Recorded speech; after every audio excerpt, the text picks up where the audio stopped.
ಮಂಗಳೂರು ಮಹಾನಗರ ಪಾಲಿಕೆ ಆಯುಕ್ತ ಸಿಎಲ್ ಆನಂದ್ ಮನೆ ಕಚೇರಿ ಮೇಲೆ ಲೋಕಾಯುಕ್ತ ದಾಳಿ ನಡೆದಿದ್ದು ಕೋಟ್ಯಾಂತರ ರೂಪಾಯಿ ಮೌಲ್ಯದ ಅಕ್ರಮ ಆಸ್ತಿ ಪತ್ತೆಯಾಗಿದೆ.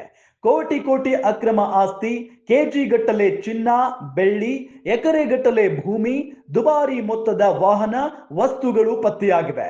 ದಾಳಿ ವೇಳೆ ಆನಂದ್ಗೆ ಸೇರಿದ್ದು ಏನೆಲ್ಲ ಪತ್ತೆ ಆಗಿದೆ ಅಂತ ನೋಡೋದಾದ್ರೆ,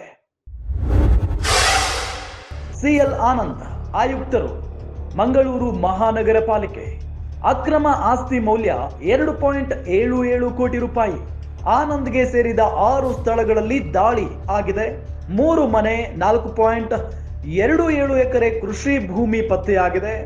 2.12 ಕೋಟಿ ಮೌಲ್ಯದ ಸ್ಥಿರಾಸ್ತಿ, 19.40 ಲಕ್ಷ ರೂಪಾಯಿ ಮೌಲ್ಯದ ಚಿನ್ನ, 20.5 ಲಕ್ಷ ರೂಪಾಯಿ ಮೌಲ್ಯದ ಬೆಳ್ಳಿ, 10 ಲಕ್ಷ ರೂಪಾಯಿ ನಗದು ಪತ್ತೆಯಾಗಿದೆ.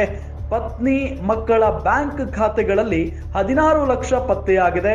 ಒಟ್ಟು 65.90 ಲಕ್ಷ ಹಣ ಸಿಕ್ಕಿದೆ. ದಾಳಿ ವೇಳೆ 2.77 ಕೋಟಿ ರೂಪಾಯಿ ಅಕ್ರಮ ಆಸ್ತಿ ಇರೋದು ಪತ್ತೆಯಾಗಿದೆ. ಗ್ಯಾರಂಟಿ ನ್ಯೂಸ್, ಸುದ್ದಿ ಖಚಿತ, ನ್ಯಾಯ ನಿಶ್ಚಿತ.